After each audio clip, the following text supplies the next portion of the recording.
hobi kita yang kita sukai luar biasa itu dapat menjadi idola ataupun menjadi berhala kita. Bahkan keluarga kita sendiri, entah itu suami atau istri, entah itu anak atau cucu, kalau kita mengasihi mereka lebih daripada mengasihi Tuhan, itu menjadi berhala bagi kita.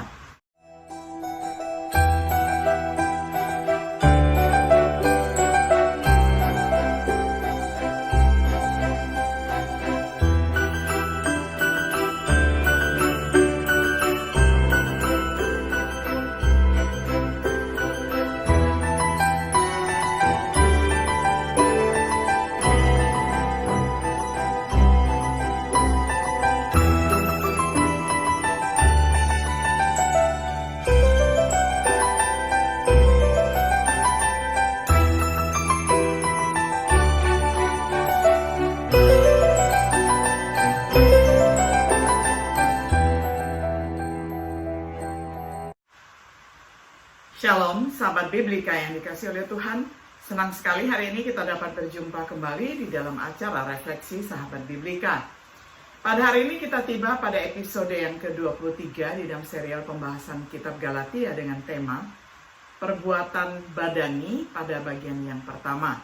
Kita akan membaca ayat firman Tuhan dari kitab Galatia pasal 5 ayat 19 sampai 21. Saya akan bacakan untuk kita semuanya di dalam terjemahan sederhana Indonesia.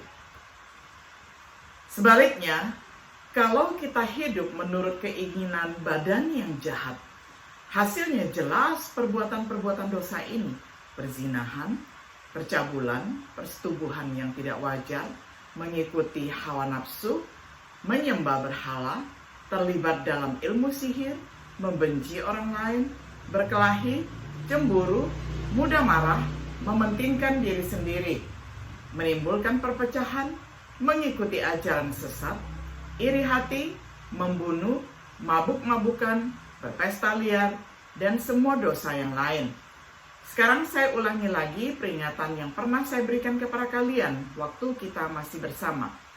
Orang-orang yang terus melakukan hal-hal seperti itu tidak termasuk warga kerajaan Allah. Sampai semikian jauh pembacaan firman Tuhan dari Galatia 5 ayat 19 sampai 21. Sahabat Biblika yang dikasih oleh Tuhan, bahaya besar bagi orang Kristen adalah perbuatan badani. Mereka dapat menghancurkan kebebasan yang kita nikmati di dalam Kristus. Mereka mencegah kita dari mengikuti roh dan melakukan hal-hal yang kita inginkan. Mereka menghalangi kita untuk mewarisi kerajaan Allah. Adalah penting bahwa kita mengetahui apa yang merupakan perbuatan badani adalah hal-hal yang bertentangan dengan perbuatan Roh Kudus. Dosa-dosa yang mengobarkan perang melawan jiwa dapat dibaca di dalam 1 Petrus 2 ayat 11. Untuk membantu kita dalam pertempuran ini, Paulus memberikan daftar dosa yang cukup nyata yang tertulis di dalam ayat yang sudah kita baca bersama dari Galatia 5 ayat 19 sampai 21. Di bagian daftar ini adalah yang pertama, dosa kotor moral. Percabulan yang di dalam bahasa Yunaninya disebut dengan porneia. Porneia adalah hubungan dosa seksual terlarang seperti yang digunakan di dalam Perjanjian Baru. Kita menemukan setidaknya ada 4 penerapan yang berbeda, yakni penjelasan untuk seks pranikah dijelaskan di dalam 1 Korintus 7 ayat 1 sampai 2. Ini adalah sinonim untuk perzinahan di dalam Matius 19 ayat 9. Istilah umum yang mengacu pada semua bentuk ketidaksucian 1 Korintus 6 ayat 13 ayat 18. Pengertian khusus yang mengacu kepada pelacuran Wahyu 2 ayat 20 sampai 21. Oleh karena itu, ini mencakup segala jenis hubungan seksual antara pasangan yang tidak menikah, misalnya seks pranikah, perzinahan, homoseksualitas, pelacuran, dan incest, yakni hubungan dengan sesama kerabat saudara. Penghinaan Allah terhadap perbuatan amoral seperti ini terlihat di dalam kenyataan. Ada 7 daftar kejahatan dalam tulisan-tulisan Paulus. Percabulan tercantum di dalam 5 diantaranya dan merupakan yang pertama di masing-masing daftarnya. Yang kedua, kebersihan di dalam bahasa Yunaninya adalah akatarsia. Akatarsia dalam pengertian moral adalah ketidakmurnian hidup yang penuh nafsu. Ingin hidup senantiasa mewah, berfoya-foya, boros yang pada hari ini dikenal dengan hedonisme. Pokoknya melakukan segala sesuatu yang sangat disenangi. Awalnya ini mengacu kepada kotoran dalam arti fisik. Di dalam perjanjian lama Yunani, ini digunakan untuk menunjukkan ketidakmurnian ritual dan seremonial yang membuat mustahil bagi penyembah untuk mendekati Tuhan. Imamat 22 ayat 3-9. Itu kemudian digunakan dalam pengertian moral tentang kebobrokan moral yang membuat jijik orang yang melihatnya. Oleh karena itu, 3 ide melekat dalam kata kualitas dari apa yang kotor dan najis. Beberapa pikiran seperti itu. Sebuah ketidakmurnian di mana ada kualitas menjijikkan yang membangkitkan rasa jijik pada orang-orang baik, yang memisahkan manusia dari Tuhan dan sebaliknya.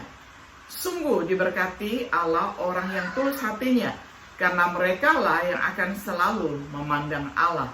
Jadi orang-orang yang tidak murni ini berbanding terbalik dengan orang-orang yang diberkati oleh Tuhan, melainkan itu adalah orang-orang yang dikutuk oleh Tuhan.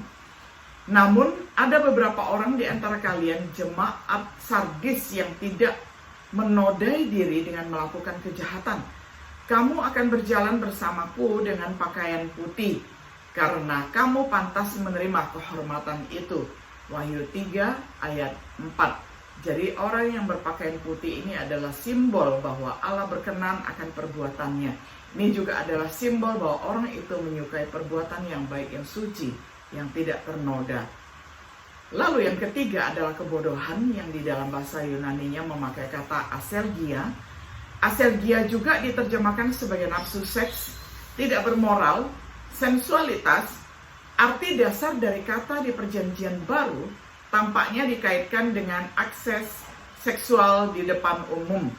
William Barclay membedakan 3 karakteristik dari dosa ini. Pertama adalah tindakan yang ceroboh dan tidak disiplin. Kedua adalah tidak menghormati orang atau hak orang lain. Ketiga adalah benar-benar acuh tak acuh terhadap opini publik dan kesusilaan publik. Ide umumnya adalah salah satu perilaku tak tahu malu. Hayer mendefinisikan kata ini dengan memberikan contoh-contoh berikut, yakni kata-kata kotor, gerakan tubuh yang tidak senonoh, penanganan laki-laki dan perempuan yang tidak suci.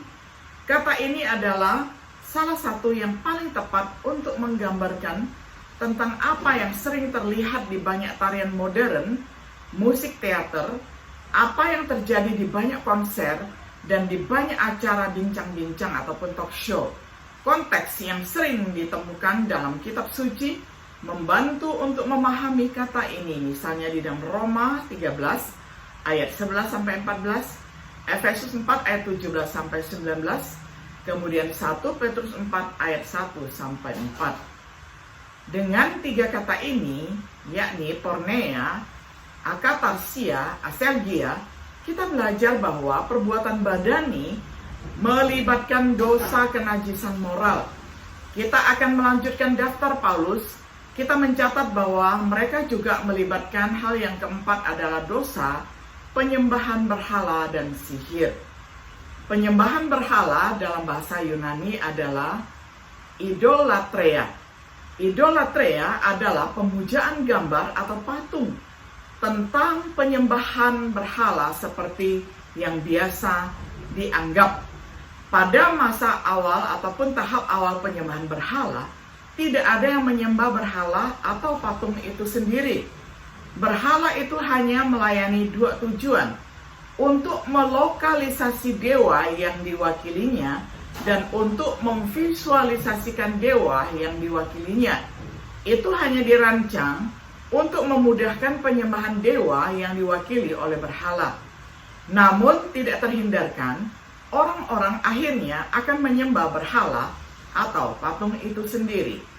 Kita melihat di dalam berbagai bentuk di gereja tertentu, di mana para pemimpin mengatakan gambar itu bukan idola, hanya ikon. Tetapi siapa yang dapat menyangkal bahwa rata-rata pemuja mulai memandang patung itu sendiri sebagai sesuatu yang suci dan dipuja? Dengan demikian, apa yang diciptakan mulai menerima pemujaan yang sah karena dipuja sebagai pencipta. Menurut Roma 1 ayat 18-23, kesalahan dasar penyembahan berhala adalah penyembahan makhluk ciptaan daripada pencipta segala sesuatu. Tentang penyembahan berhala sebagai sesuatu yang menggantikan Tuhan. Penyembahan berhala bukan hanya pemujaan atau penyembahan patung. Paulus mendefinisikan ketamakan sebagai penyembahan berhala. Efesus 5 ayat 5, Kolose 3 ayat 5. Keinginan kuat apapun untuk hal-hal materi yang menggantikan keinginan kita akan Tuhan adalah bentuk penyembahan berhala. Karena di mana hartamu berada, di situ jugalah hati dan pikiranmu berada. Matius 6 ayat 21. Jika harta kita adalah hal-hal duniawi, hati kita, yakni kecenderungan pengabdian kita, ditarik dari Tuhan. Kita tidak dapat melayani hal-hal materi dan Tuhan pada saat yang bersamaan. Ibaratnya begini, kalau seseorang mempunyai dua majikan atau dua tuan, tidak mungkin dia melayani keduanya dengan baik. Dia pasti akan mengasihi dan setia kepada majikan yang satu, tetapi membenci dan masa bodoh terhadap majikan yang lain. Demikian juga, kamu tidak bisa menjadi hamba Allah sekaligus hamba uang. Matius 6 ayat 24.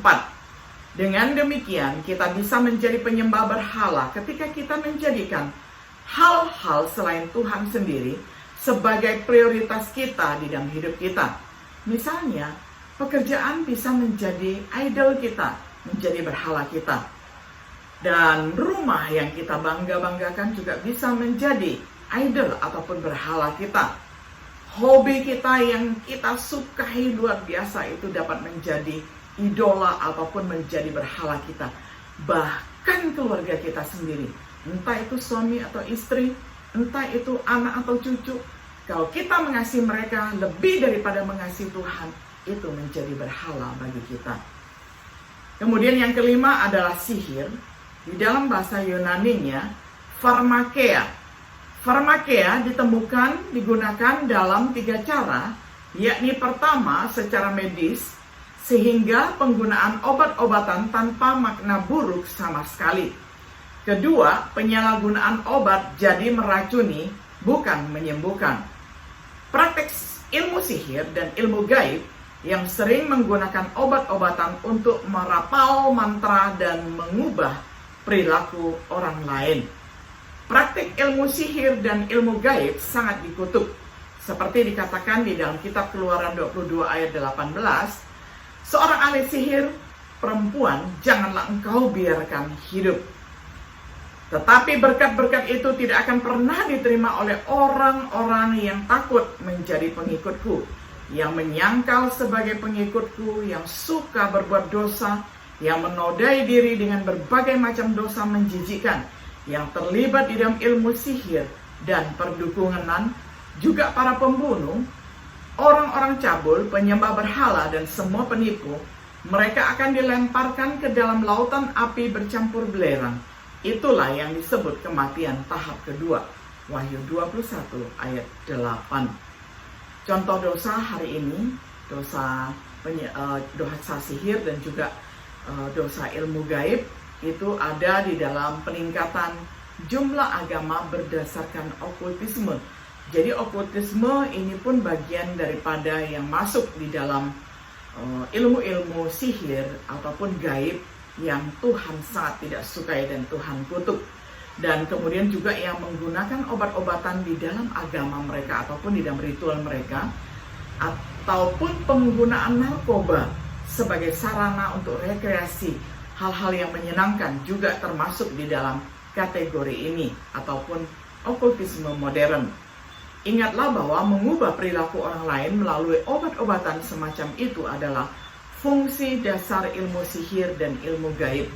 Apa perbedaan antara menggunakan narkoba untuk mengubah perilaku orang lain dan perilaku Anda sendiri? Ini bukan untuk mengabaikan penggunaan obat yang tepat, tetapi seperti halnya Alkitab mengutuk kemabukan yang merupakan keadaan yang berubah yang disebabkan oleh alkohol ataupun obat bius. Demikian juga tampaknya mengutuk penggunaan obat-obatan lain yang serupa. Sebagai kesimpulan, dalam pelajaran refleksi kita hari ini, kita melihat bahwa perbuatan badani meliputi dosa kenajisan moral, yakni percabulan, kenajisan, dan kemudian sekali lagi itu adalah percabulan, yakni yang termasuk hal-hal yang berkaitan dengan kenajisan. Dosa penyembahan berhala dan sihir. Kajian kita selanjutnya akan mensurvei dosa-dosa yang melanggar hukum kasih. William Barclay mengamati bahwa setiap dosa ini adalah penyimpangan dari sesuatu yang baik. Percabulan, kenajisan nafsu, penyimpangan naluri seksual yang dengan sendirinya bisa menjadi hal yang indah sebagai bagian dari cinta sejati antara pria dan wanita. Penyembahan berhala adalah penyimpangan ibadah. Sihir adalah penyimpangan penggunaan obat yang tepat. Ia juga mencatat kedahsyatan kuasa dosa justru terletak pada kemampuan untuk mengambil bahan mentah dari potensi kebaikan dan mengubahnya menjadi bahan kejahatan. Karena kuasa dosa untuk merusak, kita membutuhkan pertolongan ilahi untuk membebaskan kita dari belenggunya. Yesus menjanjikan kebebasan dari belenggu dosa. Yohanes 8 ayat 31 sampai 36. Dia mengutus Roh Kudus untuk memenuhi janjinya. Sudahkah Anda menanggapi dalam ketaatan kepada Injil agar Anda dapat menikmati kebebasan sejati dari kuasa dosa yang merusak? Sahabat diberikan yang dikasihi oleh Tuhan, kiranya setiap diri kita menjauhi keinginan ataupun perbuatan badani, sehingga dengan demikian kita menambah-nambah semakin hari perbuatan rohani. Dengan demikian kita menyenangkan Allah di dalam sepanjang kehidupan kita. Kiranya Tuhan Yesus memberkati dan memampukan kita untuk melakukan firman-Nya. Shalom.